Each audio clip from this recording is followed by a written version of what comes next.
Hello friends, आपण last लेक्चरला बघितलं होतं की what is the meaning of differential equation, right आहे. आणि त्यानंतर आपण डिफरन्शियल इक्वेशनमध्ये ऑर्डर म्हणजे काय आणि डिग्री म्हणजे काय हे फर्स्ट लेक्चरमध्ये बघितलं होतं. सेकंड लेक्चरमध्ये आपल्याला डिफरन्शियल इक्वेशन कसं बनवायचं ते आपण सेकंड लेक्चरमध्ये शिकलो होतो. आणि आजपासून आपण सोल्युशन ऑफ डिफरन्शियल इक्वेशन शिकणार आहोत. ठीक आहे. ऍक्च्युली फर्स्ट मध्ये ऑर्डर आणि डिग्री, दुसऱ्यामध्ये काय तर फॉर्मेशन ऑफ डिफरन्शियल इक्वेशन. आता डिफरन्शियल इक्वेशन जर असेल तर त्याचं सोल्युशन कसं काढायचं किंवा सोल्युशन कसं काढायचं हे आपण चेक करणार आहेत. आणि आपल्या सिलेबसला 3 मेथड आहेत. आपल्या सिलेबसला 3 मेथड आहेत. मी तिन्ही मेथड सांगतो, चेक करा. ठीक आहे. आणि एक एक टाइप आपण बघणार. पहिला जो आहे तो आहे variable separable method. Variable separable method. ठीक आहे. आपण याच्यामध्ये डिटेलमध्ये बोलूत आपण. नेक्स्ट जे आहे ते exact differential equation. Exact differential equation. आणि लास्ट जी मेथड आहे म्हणजे आपल्या सिलेबसची ती म्हणजे linear differential equation. Linear differential equation. त्यालाच आपण शॉर्ट फॉर्म मध्ये असं म्हणू शकतो LDE. ठीक आहे. त्याच्यापैकी पहिली जी मेथड आहे ती आहे व्हेरिएबल सेपरेबल मेथड. आता लक्षात आहे व्हेरिएबल सेपरेबल मेथड म्हणजे नावातच आहे की आपल्याला काय करायचंय की जे काय व्हेरिएबल्स आहेत, जे काही व्हेरिएबल्स आहेत त्याला काय करायचंय सेपरेट करायचंय. म्हणजे जसं की आता जनरली एक्स चे व्हेरिएबल आणि वाय व्हेरिएबल आपल्याला काय करायचे सेपरेट आउट करायचे. आणि with the help of variable separable म्हणजे व्हेरिएबल सेपरेट केल्यानंतर आपल्याला इक्वेशन बनवायचं.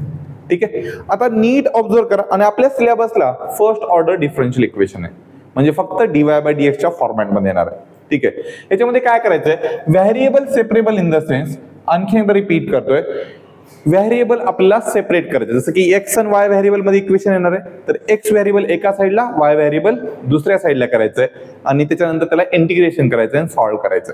ठीक आहे. बट आता हा जो टाइप आहे व्हेरिएबल सेपरेबल, प्रॉब्लेम बघितल्या ओळखायचा कसा हा एक प्रॉब्लेम येत असतो. आणखी एकदा रिपीट करतो, चेक करा की आपल्याला जे 3 टाइप आहेत आपल्या सिलेबसला, मग त्यापैकी कुठल्या टाइपने सोडवायचं, कसं ओळखायचं. तर ऍक्च्युअली ते प्रॉब्लेम मध्येच असतात, हिंट दिलेले असतात. जसं की जर समजा dy सोबत किंवा dx सोबत जर दुसऱ्या टर्म मल्टिप्लिकेशन मध्ये येत असतील, कशात मल्टिप्लिकेशन मध्ये येत असतील, मल्टिप्लिकेशन मध्ये. जसं की एक्झाम्पल सांगतो, समजा x इंटू वाय dy सोबत कसे येत रे मल्टिप्लिकेशन मध्ये येतात. आणि व्हेरिएबल मध्ये सुद्धा काय रे व्हेरिएबल मध्ये सुद्धा कसं रिजन मल्टिप्लिकेशन आहे. आणि व्हेरिएबल जर बेस मध्ये असतील, व्हेरिएबल जर बेस मध्ये असतील आणि मल्टिप्लिकेशन किंवा डिवायडेशन जर असेल, डिवायडेशन जर असेल, स्पेलिंग चुकली, ठीक आहे, किंवा डिव्हिजन म्हणू शकतो आपण, काय मल्टिप्लिकेशन ऑर डिव्हिजन असेल तर अशा वेळेस लक्षात ठेवायचं की आपला प्रॉब्लेम व्हेरिएबल सेपरेबलनी सोडवता येतो. आपला प्रॉब्लेम कुठे सोडवता येते व्हेरिएबल सेपरेबल. बट कंडिशन काय कळालं की व्हेरिएबल बेस मध्ये असताना, बेस आणि पॉवर तर कळते, जर बेस मध्ये व्हेरिएबल असेल आणि ते जर मल्टिप्लिकेशन किंवा डिव्हिजन किंवा डिवायडेशन मध्ये असेल, ठीक आहे, तर हा पक्का प्रॉब्लेम आपल्याला कशाने सोडवायचा आहे व्हेरिएबल सेपरेबल. प्रत्येक प्रॉब्लेमला मी तुम्हाला कसं ओळखायचं ते प्रत्येक वेळेस सांगणार, त्याचं टेन्शन नका घेऊ. किंवा आणखीन एक दुसरी कंडिशन, ही झाली पहिली कंडिशन, काय बेस मध्ये व्हेरिएबल असेल तर कशामध्ये असायला पाहिजे मल्टिप्लिकेशन आणि डिव्हिजन मध्ये असला पाहिजे. दुसरी कंडिशन चेक करा. दुसरी कंडिशन, जर आपला जो व्हेरिएबल आहे तो जर पॉवर मध्ये असेल, आपला व्हेरिएबल म्हणजे कोण एक्स आणि वाय व्हेरिएबल जर पॉवर मध्ये असेल तर ते कसे असायला पाहिजेत ऍडिशन ऑर सबट्रॅक्शन मध्ये असायला पाहिजे. कसं असायला पाहिजे ऍडिशन किंवा सबट्रॅक्शन मध्ये. जसं की आता समजा e चा पॉवर असेल आणि 3x - 2y असं असायला पाहिजे. चेक करा पॉवर मध्ये व्हेरिएबल कसं आहे रे सबट्रॅक्शन मध्ये, किंवा e⁻³ प्लस 4y. चेक करा इथे x आणि व्हेरिएबल कसे, x y व्हेरिएबल कसे ऍडिशन किंवा सबट्रॅक्शन मध्ये, कुठे हे पॉवर मध्ये असतात. पॉवर मध्ये असतील तर कसं असायला पाहिजे, ऍडिशन किंवा सबट्रॅक्शन मध्ये, आणि बेस मध्ये असतील तर मल्टिप्लिकेशन किंवा डिव्हिजन मध्ये. जर असेल तर पक्का प्रॉब्लेम कशाने सोडवता येतो, व्हेरिएबल सेपरेबलने सोडवता येतो. बरं, असं मी किती बोलून काय फायदा नाही. मग काय करावं लागेल, प्रॉब्लेम बघितल्याशिवाय तुम्हाला कळणार नाही. पहिला जो प्रॉब्लेम आहे तो मी इझी घेणार आहे. पहिले 2-3 प्रॉब्लेम खूप इझी घेतो, त्याच्यानंतर तुम्हाला लक्षात येईल की ऍक्च्युली सगळेच प्रॉब्लेम इझी आहेत. ठीक आहे, पहिला प्रॉब्लेम चेक करा. e⁻² into dy by dx is equal to x². सगळ्यात सोपा प्रॉब्लेम, सगळ्यात सोपा प्रॉब्लेम. आणि चेक करा, व्हेरिएबल सेपरेबल करत असताना x च्या टर्म आणि y च्या टर्म सेपरेट करत असताना dx ची टर्म आणि dy ची टर्म दोन्ही न्यूमरेटर मध्ये असल्या पाहिजेत. dx ची टर्म आणि dy ची टर्म कुठे असला पाहिजे, न्यूमरेटर मध्ये. जसं की ते चेक करा, मी हा प्रॉब्लेम रिपीट लिहितो. e⁻² into dy by dx is equal to काय रे, x² आहे. मी तुम्हाला पहिली कंडिशन काय सांगितलं, dy आणि dx च्या टर्म कुठे असला पाहिजेत, न्यूमरेटर मध्ये असला पाहिजे. मग ही dx ची टर्म तिकडे घेऊन जातो. मग काही चेक करा, e⁻² into dy is equal to x² into dx. आता चेक करा, चेक करा dy आणि dx न्यूमरेटर मध्ये आहेत का, आहेत. आणि चेक करा x च्या टर्म, ही x ची टर्म आहे आणि ही कोणाची टर्म आहे रे, y ची टर्म आहे. y ची टर्म dy कडे आहे का आणि x ची टर्म dx कडे आहे का, आहे. आता चेक करा, ह्या x च्या टर्म मध्ये कोणी y ची टर्म आहे का, नाही. ह्या y च्या टर्म मध्ये कोणी x ची टर्म आहे का, नाही. म्हणजे x च्या टर्म एका साइडला आणि y च्या टर्म काय झाल्या, एका साइडला झाल्या. तर ह्याला म्हणायचं व्हेरिएबल सेपरेबल फॉर्म. कळलं. आता काय करायचं, हे dy जर रिमूव्ह करायचं असेल तर आपल्याला काय करावं लागेल, integrating on both side. Integrating on both side, इथे लिहितो मी इंटिग्रेटिंग ऑन बोथ साइड. काय चेक करा, थोडीशी मदत करा. Integration of e⁻² with respect to dy is equal to integration of x² with respect to dx.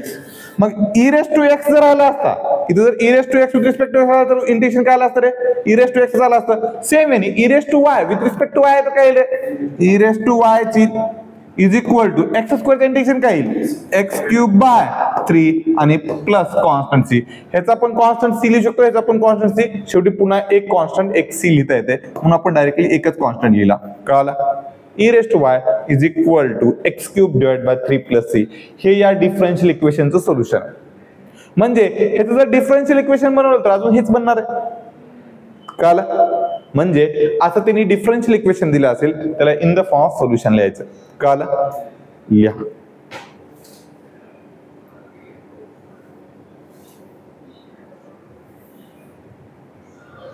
झालं.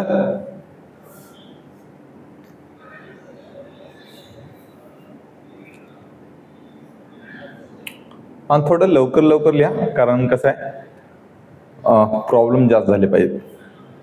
ठीक आहे. हा, सुरुवातीला प्रॉब्लेम काय करू आपण, थोडे छोटे छोटे घेऊ. ठीक आहे. कळालं की मग आपण थोडेसे मोठे प्रॉब्लेम घेऊ. झालं. चल, नेक्स्ट जो प्रॉब्लेम आहे ह्याच्यापेक्षा सोपाच आहे actually. x × dy minus y × dx is equal to 0. Check करा, हा प्रॉब्लेम व्हेरिएबल सेपरेबलचा आहे का नाही, कसं ओळखायचं.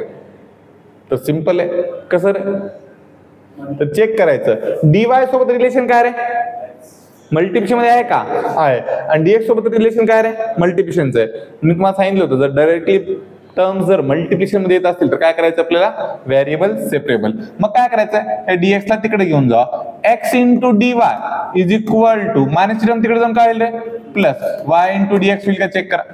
बरं, आता मला सांगा, पहिली गोष्ट चेक करायची, dy ची आणि dx ची टर्म न्यूमरेटर मध्ये आहे का, आहे. बरं, x च्या टर्म x कडे आणि y च्या टर्म y कडे आहेत का, नाही. मग काय करायचं रे, इकडची जी y ची टर्म आहे, मी थोडंसं इथं ग्रीन कलर मध्ये करतो, चेक करा. इकडची y टर्म dy कडे घेऊन यावं लागेल आणि इकडची x टर्म dx कडे घेऊन जावं लागेल. मग काय होईल रे, इकडचा y तिकडे जाऊन काय होईल, डिवाइड मध्ये होईल. म्हणजे dy divided by y is equal to इकडचा x तिकडे जाऊन काय येईल, डिवाइड बाय x. कळालं का. पक्का. आता चेक करा एक्स एक्सच्या टर्म आणि वाय वायच्या टर्म सेपरेट झाल्या का? झाल्या. जर समजा एक्स एक्सच्या टर्म आणि वाय वायच्या टर्म सेपरेट झाल्या तर त्याच फॉर्मॅटला काय म्हणतो आपण? व्हेरिएबल सेपरेबल फॉर्म म्हणतो. मग integrating on both side. Variable separable झालं की काय करायचं? इंटिग्रेटिंग ऑन बोथ साइड, म्हणजे दोन्ही साइडला काय करायचं? आपल्याला इंटिग्रेशन करायचंय. Integration of dy by y म्हणजे काय रे? 1 by y with respect to dy is equal to integration of 1 by x with respect to x. आता तुम्हाला इंटिग्रेशन आलं पाहिजे. 1 बाय y चं इंटिग्रेशन काय तर right log y with plus लिहायला पाहिजे, लिहायची गरज नाही, इज इक्वल टू हेच काय रे? Log x. जर दोन्ही टर्म जर लॉग मध्ये असेल तर कॉन्स्टंट पण c न लिहिता काय लिहायचं? लॉग c लिहायचं. काय लिहायचं? Log c. c पण कॉन्स्टंटच आहे आणि लॉग c सुद्धा काय कॉन्स्टंटच आहे. मग टेकिंग ए लॉग ऑन त्याच्यामुळे काय घेतलं आपण? लॉग घेतलं. पण आपल्याला एक प्रॉपर्टी माहिती आहे. कोणती प्रॉपर्टी माहिती रे? चेक करा बरं. Log of m plus log of n असेल तर काय येते? Thank you. Log of m into n येते. इथे मग काय येईल? इथे थोडं समज करा, म्हणजे काय येईल? Log y is equal to log of x into c. मग चेक करा, इकडे पण लॉग आहे, इकडे पण लॉग आहे. ह्या लॉगच्या मध्ये फंक्शन कोण आहे रे? y. या फंक्शन मध्ये कोण आहे? x आहे. तर इनडायरेक्टली लॉग लॉग जर कॅन्सल केलं तर काय रे? y is equal to xc is your final answer. अवघड आहे का? y is equal to xc. कळला? हे त्याचं सोल्युशन आहे डिफरन्शियल इक्वेशन.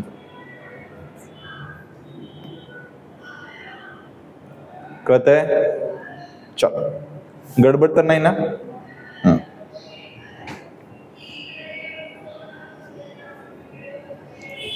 हा थोडासा लेक्चर मोठा झाला तरी काय अडचण नाही. एक 40-25 मिनिटाचा लेक्चर करू, ठीक आहे, जेणेकरून सगळ्या गोष्टी क्लिअर होतील. ओके. नेक्स्ट प्रॉब्लेम मी इझीच घेतोय सध्या, तुमच्या लक्षात येईल थोड्या वेळानंतर. 1 plus x square 1 plus x square into dy minus 1 plus y square into dx is equal to 0. Check करा रे, ह्या dx सोबत x ची टर्म मल्टिप्लिकेशन मध्ये आहे का? चेक करा. ही पूर्ण x ची टर्म आहे, ही पूर्ण कुणाची टर्म आहे? x ची आहे. ही पूर्ण कुणाची आहे? y ची टर्म आहे. ही टर्म dy सोबत रिलेशन काय रे? मल्टिप्लिकेशन मध्ये. ह्या 1 प्लस वाय स्क्वेअरचं रिलेशन काय? मल्टिप्लिकेशन मध्ये. म्हणजे पक्का काय असणार आहे? Variable separable. मग ते होते का नाही चेक कसं करायचं? तर लक्षात आहे 1 plus x square into dy इकडची मायनस टर्म तिकडे जाऊन काय होईल रे? प्लस. तर thank you. 1 plus y square into dx. मला सांगा एक्स एक्सच्या टर्म आणि वाय वायच्या टर्म सेपरेट झालेत का? नाही. मग काय करायचं? इकडच्या वायच्या टर्मला इकडे आणायचं, इकडच्या एक्सच्या टर्मला तिकडे घेऊन जायचं. कंडिशन dy आणि dx न्यूमरेटर मध्ये ठेवायचं. dx ला इकडे आणायचं नाही आणि dy ला तिकडे घेऊन जायचं नाही. काय फायदा नाही, कारण dy आणि dx कुठे असायला पाहिजेत? न्यूमरेटर मध्ये. मग 1 प्लस वाय स्क्वेअर ला आणू शकतो. तर काय रे? 1 divide by 1 plus y square into dy is equal to 1 upon 1 plus x square with respect to x. Check करा आता, एक्स एक्सच्या टर्म आणि वाय वायच्या टर्म सेपरेट झाल्या का? हा. मग सेपरेट झाले काय करायचं रे? Integrating on both side. Integrating on both side. कळलं? मग काय रे? Integration of 1 upon 1 plus y square into dy is equal to integration of 1 upon 1 plus x square with respect to x. चलो मला थोडीशी मदत पाहिजे मला. काय रे? काय? चलो मग थोडीशी मदत पाहिजे मला. याचं इंटिग्रेशन काय आहे? 1 upon 1 plus x square with respect to dx काय येते? Tan inverse of x. तर इथे काय येईल रे? Tan inverse of y is equal to इथे काय येईल रे? Tan inverse of x plus c is your final answer. कळलं? लिहा. तुम्हाला इंटिग्रेशन बेसिक इंटिग्रेशन आले पाहिजे.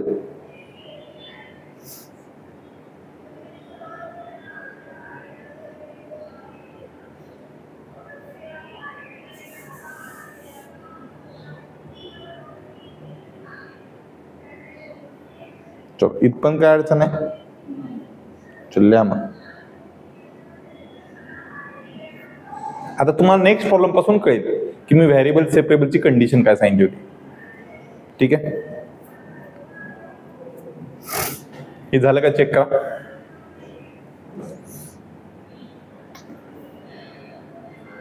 आणि बेसिकली तुम्हाला जे प्रॉब्लेम येतात डिफरन्शियल इक्वेशनचे सोल्युशनचे ऍक्च्युअली खूप इझी असतात, फक्त ते त्या टायमाला आठवायला पाहिजे.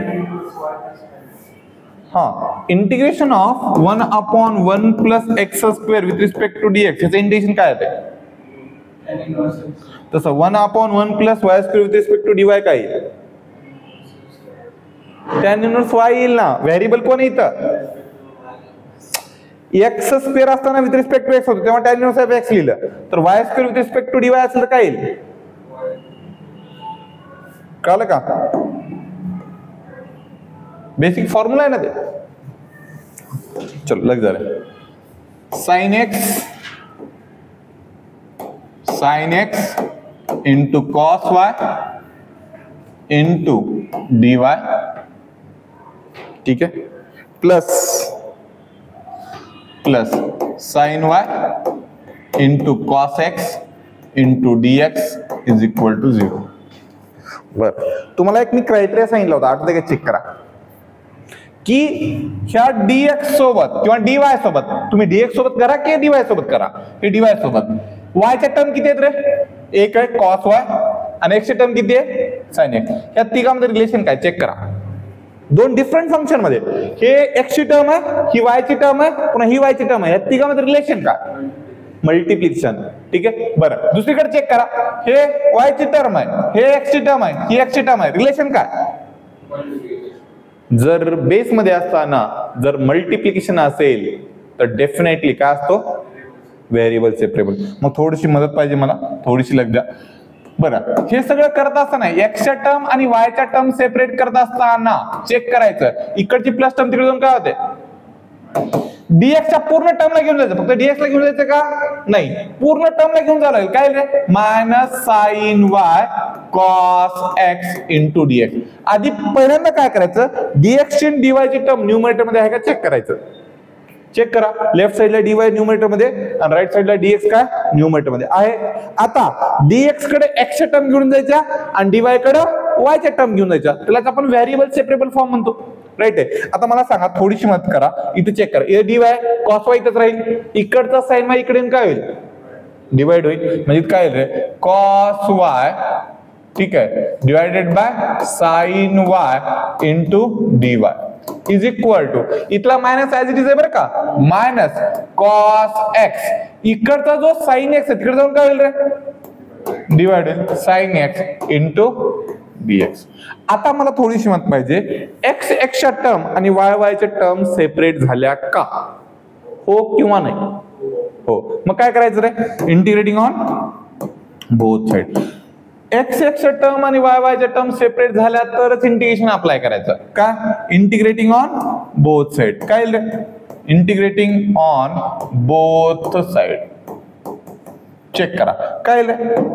Integration of cos y divided by sin y into dy is equal to minus of integration of काय रे? cos x divided by sin x with respect to x. ह्याचं इंटिग्रेशन काय रे? इंटिग्रेशन म्हणलं मी.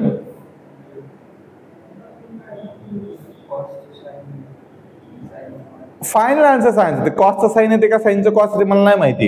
याचं इंटिग्रेशन काय येते? खालच्याचा डेरिव्हेटिव्ह जर वरे असेल तर उत्तर काय येते? इतका वेळ लागते का मग? लॉग ऑफ साइन वाय किंवा sine y by cos y by sine y काय येते? Cot y. कॉट वायचं इंटिग्रेशन काय येते? लॉग ऑफ साइन वाय येते का? इज इक्वल टू, हे मायनसला मायनस, सेम प्रोसिजर इथं, लॉग ऑफ काय रे? Sine x. आता मला सांगा, दोन इंटिग्रेशन जर लॉग मध्ये असेल तर आपण प्लस लॉग सी लिहायला काय हरकत नाही. इकडला जर आहे ही मायनस टर्म आहे, इकडे येऊन काय होईल रे? प्लस. तर मी याला असं पण लिहू शकतो, log of sine y plus log of काय sine x is equal to log c. Again log m plus log n is equal to log of m into n, म्हणजे ते लॉग ऑफ काय रे sine y into sine x is equal to log c. Log log काय होईल, cancel म्हणू शकतो आपण, किंवा फंक्शन सेम असतील तर फायनल आन्सर येईल sine y into sine x is equal to c is your final answer. कळलं? चलो, हे बेसिक प्रॉब्लेम आहेत, तुमच्या लगेच लक्षात येतील. ठीक आहे.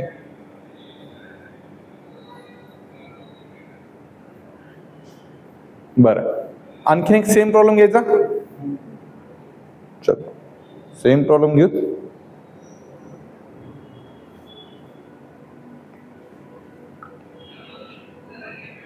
आणि तुमच्या लक्षात आलं पाहिजे की एक्सच्या टर्म आणि वायच्या टर्म सेपरेट केव्हा होतात, एक तर मल्टिप्लिकेशन किंवा बेसमध्ये जर मल्टिप्लिकेशन किंवा डिवायडेशन मध्ये असेल, आणि पॉवर मध्ये ऍडिशन किंवा सबट्रॅक्शन असेल तरच.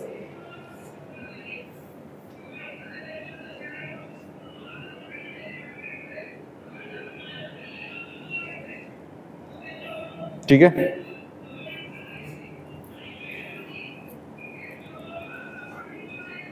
झालं काय?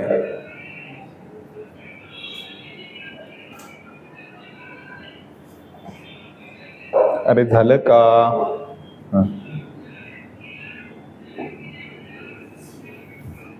x into 1 plus y square into dx plus y into 1 plus x square into dy is equal to 0.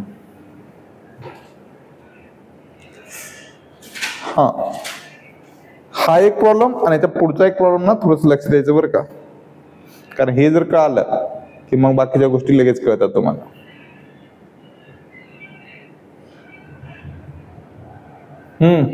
झाले? हा, आता चेक करायचं पहिल्यांदा dx सोबत किंवा dy सोबत नीट चेक करायचं. dx सोबत चेक करू आधी. दुसरी टर्म कुणाची? y ची. ही पूर्ण y ची टर्म आहे का चेक करा. 1 प्लस वाय स्क्वेअर म्हणजे पूर्ण एक टर्म आहे, आणि पुन्हा कोण आहे? x आहे. ह्याचं रिलेशन काय कळलं? बरं, इथे चेक करा. y मध्ये x च्या टर्म मध्ये आणि dy मध्ये रिलेशन काय? मल्टिप्लिकेशन मध्ये. ह्याच प्रॉब्लेमला त्यांनी असं पण लिहू शकतात बरं का, फक्त थोडंसं डोकं असलं पाहिजे. हा प्रॉब्लेम स्टार करायला मी का, त्याचं रिझन सांगतो.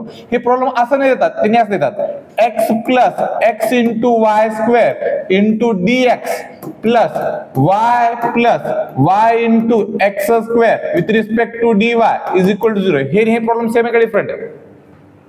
सेम आहे. बरं, लेकराला लगेच लक्षात आलं पाहिजे की ही x ची टर्म आणि ही x आणि y ची टर्म ऍडिशन सबट्रॅक्शन मध्ये, तर व्हेरिएबल सेपरेबल होऊ शकत नाही. बट नीट जर ऑब्झर्व केलं तर या दोघांमध्ये कोण कॉमन निघते रे? x. या दोघांमध्ये कोण कॉमन निघते? y. एवढा अक्कल असली पाहिजे. सर व्हेरिएबल सेपरेबल येत नाही, येत असते तर कॉमन विमन तर काढता आलं पाहिजे तुम्हाला.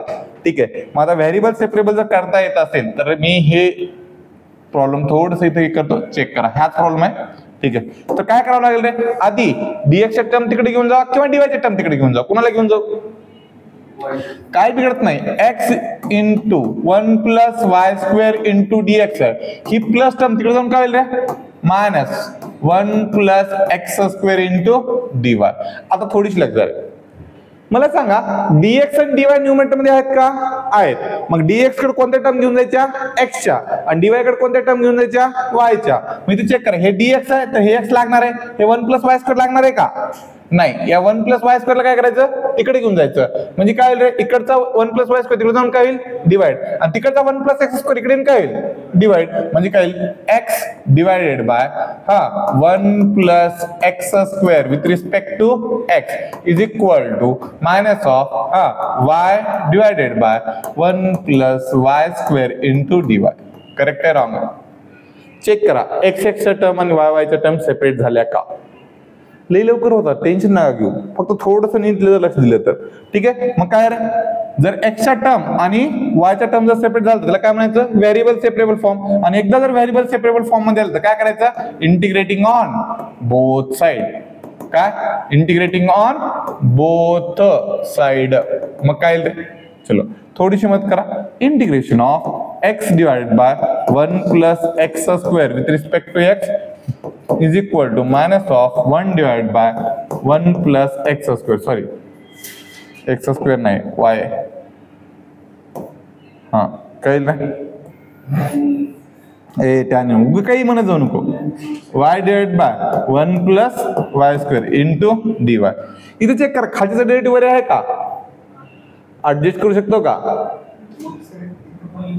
हा काय कसं ऍडजस्ट करता येते, मागच्या प्रॉब्लेम मध्ये डेरिव्हेटिव्ह ऍडजस्ट होते का, नाही या प्रॉब्लेम मध्ये होते का, हा इथं काय करावं लागेल रे, इथं 2 न मल्टिप्लाय करायचं, काही काही इकडे 2 न डिवाइड करतात, गरज नाही बरं का बरं सांगतो, इथं 2 न मल्टिप्लाय करत, इथं पण 2 न डिवाइड करत, इकडचा 2 इकडे मल्टिप्लाय होईल का नाही, मला सांगा, हा जो 2 आहे इकडे डिवायडेशन मध्ये जाऊन तिकडे काय होणार आहे मल्टिप्लिकेशन मध्ये, तर हे 2 हे 2 काय होईल, करायची गरज होती का नाही, इकडे बी 2 न मल्टिप्लाय केलं, इकडे बी 2 न मल्टिप्लाय केलं, इक्वेशनला काय फरक पडला असता का, इक्वलच्या एक लेफ्ट साइडला जर 2 न मल्टिप्लाय केलं आणि इक्वल टूच्या राईट साइडला पण 2 न मल्टिप्लाय केलं, तर इक्वेशनला काय फरक पडतो का नाही, म्हणजे हे असं करून कॅन्सल करा की कसंही करा, शेवटी आता उत्तर काय ते सांगा, log of 1 plus x square is equal to minus log of 1 plus y square, हा प्लस लॉग सी, ही मायनस टर्म इकडे आणा जेणेकरून तुम्हाला सोपं जाईल, नाही तिथेही चालतंय, log of 1 plus x square हा plus log of 1 plus y square is equal to log c. लॉगची प्रॉपर्टी माहिती आहे तुम्हाला, आता मी डायरेक्टली लिहितो, log of 1 plus x square into 1 plus y square is equal to काय रे, log c, by using property of an equality, काय रे 1 plus x square into 1 plus y square is equal to c is your final answer. चलो कोणाला काय अडचण आहे का, कोणाला काय अडचण आहे का, हा अडचण असेल तर विचारत राहा.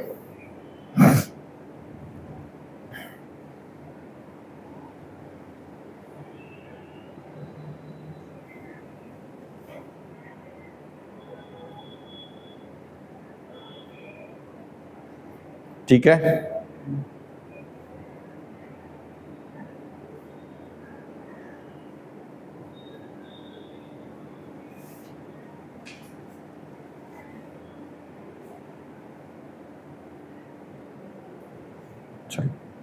आता बेस मधले व्हेरिएबलचे झाले आहे, आता पॉवर मध्ये व्हेरिएबल असल्यानंतर काय करायचं ते बघू. ठीक आहे चलो, हा आणखीनचे प्रॉब्लेम आपण युथ, काय अडचण नाही, फक्त समजून घ्या काय चालू आहे ते, जर एकदा कळालं आणि सगळे 2-2 4-4 मार्कला विचारतात बरं का. झालं, नेक्स्ट झालं का महेश बाबू,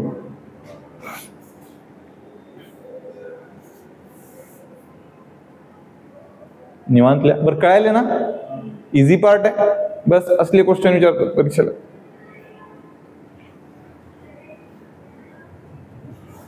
झालं,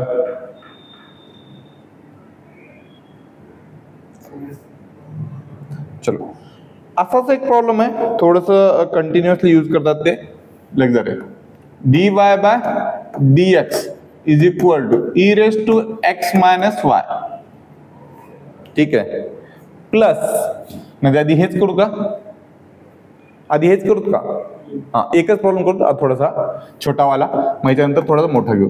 लेक्चर आहे, प्लीज रिक्वेस्ट, मला सांगा, गडबड नको, मला सांगा जेव्हा हा प्रॉब्लेम घेतलाय तेव्हा लगेच लक्षात नाही येणार की तुम्हाला हा व्हेरिएबल सेपरेबलचा आहे का एक्झॅक्टचा आहे का लिनियर डिफरन्शियल इक्वेशनचा आहे. तसं मी प्रत्येक ह्याला ट्रिक सांगेन, सगळ्यात शेवटी तर लगेच लक्षात येईल की कुठल्या टाईपचा आहे ते. ठीक आहे, मग मला सांगा, मी तुम्हाला सांगितलं होतं की जर व्हेरिएबल बेसमध्ये असेल, व्हेरिएबल बेसमध्ये असेल तर कसं असायला पाहिजे, मल्टिप्लिकेशन किंवा डिवायडेशन मध्ये.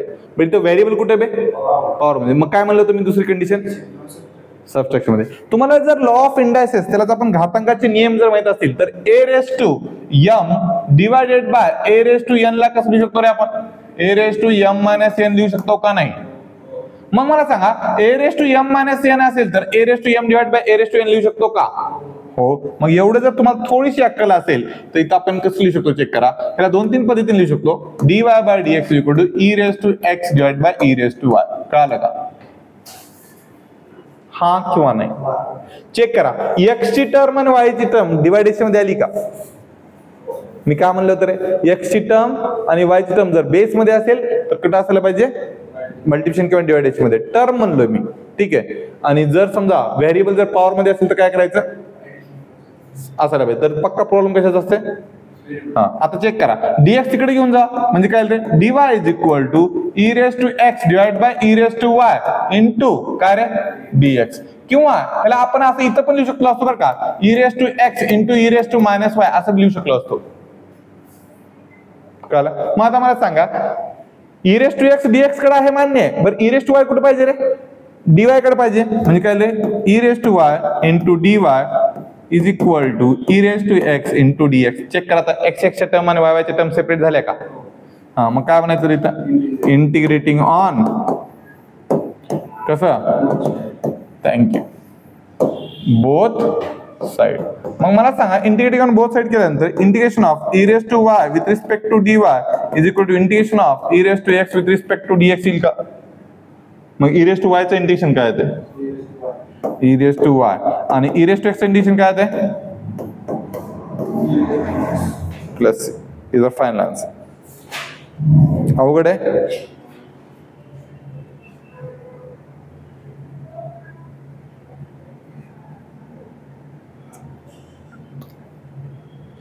चल, कळत आहे? अवघड आहे? नाही. असं लिहिलं असतं तरी चाललं असतं बरं का. ठीक आहे, आता नेक्स्ट. असे भरपूर सारे प्रॉब्लेम तयार करू शकतो बरं का आपण. चेक करा, झालं महेश? हा, चेक करा. जर समजा प्रॉब्लेम असेल dy बाय dx is equal to e raise to 3x sorry e raise to 3x minus 4y plus x square. अरे सॉरी, तुम्ही काय लिहू शकता, एक्स स्क्वेअरच लिहा, काही टेन्शन नाही. e रेस टू 3x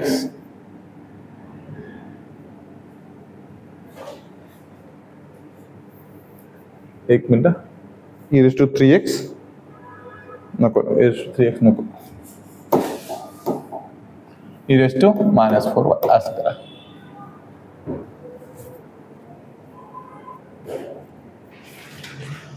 मग मला सांगा, हा प्रॉब्लेम कुठल्या टाइप मध्ये आहे?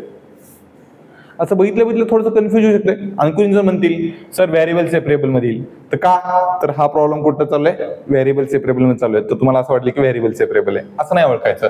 पॉवर मध्ये काय चेक करा, ऍडिशन किंवा सबट्रॅक्शन मध्ये. मग काय करायचं ते सांगतो. पहिल्यांदा याला स्प्लिट करून लिहायचं. याला काय करायचं?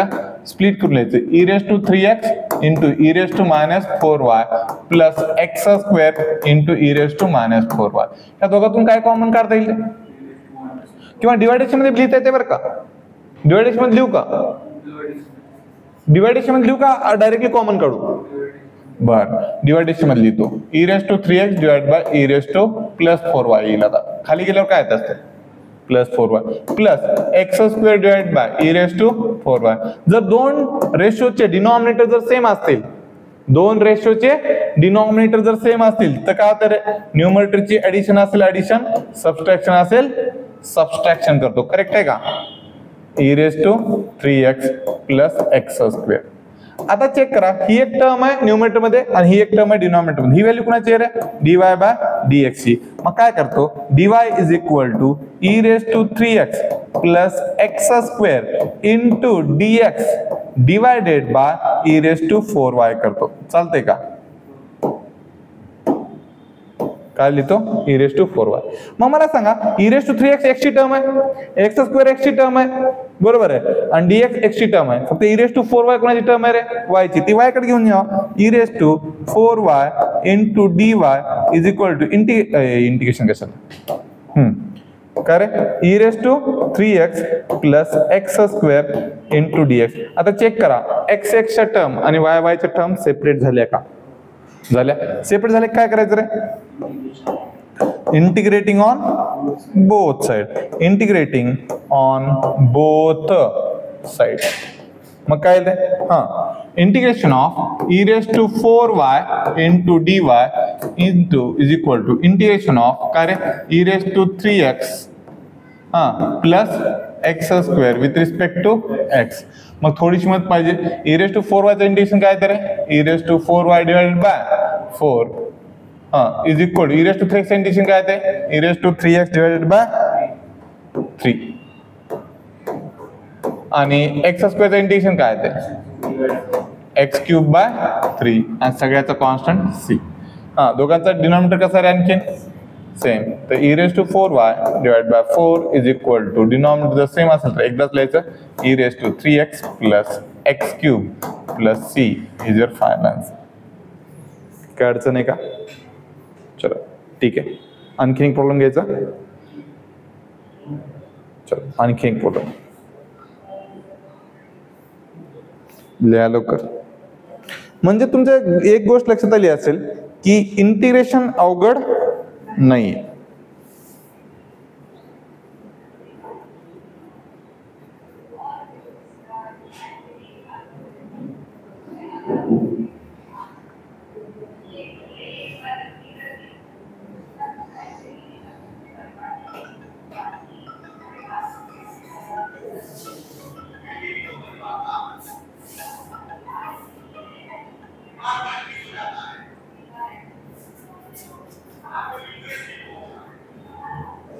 ठीक आहे. चलो काय अडचण आहे. एक लास्ट प्रॉब्लेम घेऊ अशाच टाइप मध्ये थोडंसं झालं. बरं इंटिग्रेशन अवघड आहे का? नाही. फक्त केव्हा वापरायचं ते जर कळालं बाकी सगळं सोपं. चलो लास्ट आजचा e raised to x plus y into dx plus e raised to 2x minus y with respect to dy is equal to 0. Check करा. जर व्हेरिएबल बेस मध्ये असेल तर मल्टिप्लिकेशन डिवाइडेशन मध्ये आणि पॉवर मध्ये असेल तर बस. मग इथे कसं लिहू शकतो रे e raised to x into e raised to y into dx आणि इकडची प्लस टर्म तिकडे जाऊन काय होईल रे ही इकडची प्लस टर्म तिकडे जाऊन काय होईल मायनस. मग इथे काय रे e raised to 2x आणि मायनस म्हणजे काय असतं रे डिनॉमिनेटर मध्ये. Okay thank you. म्हणजे काय रे e raised to 2x divide by e raised to y into dy. मला सांगा x च्या टर्म आणि y च्या टर्म सेपरेट झाल्या का? नाही. मग इथे चेक करा. मी काय करतो e raised to 2x इकडे आणतो म्हणजे काय रे e raised to x divide by e raised to 2x into dx. Correct आहे का चेक करा. आणि minus 1 upon e raised to y आधीचा आणि नंतर e raised to y into dy. Correct आहे चेक करा. इकडचा e raised to 2x इकडे डिवाइडेशन मध्ये e raised to y इकडचा डिनॉमिनेटर मध्ये. मग इथे चेक करा दोघांचा बेस सारखा असेल आणि डिवाइडेशन मध्ये असेल तर पॉवरची काय होत असते